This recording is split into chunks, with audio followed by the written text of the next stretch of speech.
আপনি দেখছেন news now, আমরা জানি কোনটা খবর। আজ ত্রিপুরা উচ্চ আদালতে অনুষ্ঠিত হচ্ছে বার কাউন্সিলের নির্বাচন। মোট 11টি আসনের জন্য 27 জন প্রতিদ্বন্দ্বিতা করছেন। আজই হবে ভোট গ্রহণ এবং আজকেই ফলাফল ঘোষণা করা হবে বলে জানিয়েছেন নির্বাচনের সঙ্গে যুক্ত থাকা রিটার্নিং অফিসার। যেমনটা আপনাদেরকে জানাচ্ছি যে ত্রিপুরা উচ্চ আদালতে অনুষ্ঠিত হচ্ছে বার কাউন্সিলের নির্বাচন। মোট 11টি আসনের জন্য 27 জন প্রতিদ্বন্দ্বিতা করছেন। আজকেই হচ্ছে ভোট গ্রহণ এবং আজকেই ফলাফল ঘোষণা করে দেওয়া হবে বলে জানিয়েছেন নির্বাচনের সঙ্গে যুক্ত থাকা রিটার্নিং অফিসার।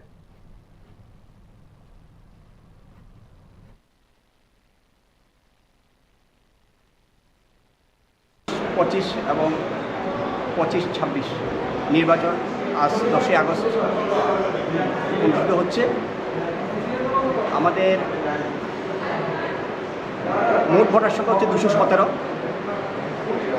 এবং আমাদের যাদের নির্বাচিত ঘোষণা করব 11 জনকে আমরা নির্বাচিত ঘোষণা করব।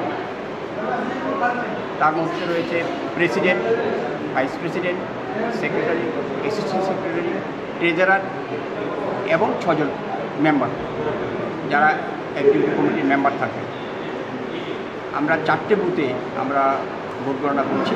4টে বুথে প্রত্যেকটা বুথে মানে 1 নম্বর, 2 নম্বর, 3 নম্বর বুথে ভোটার হচ্ছে 55 জন আর 4 নম্বর বুথে ভোটার হচ্ছে 52 জন, সর্বমোট 252 জন। টোটাল কতজন প্রার্থী প্রতিদ্বন্দ্বিতা করছে?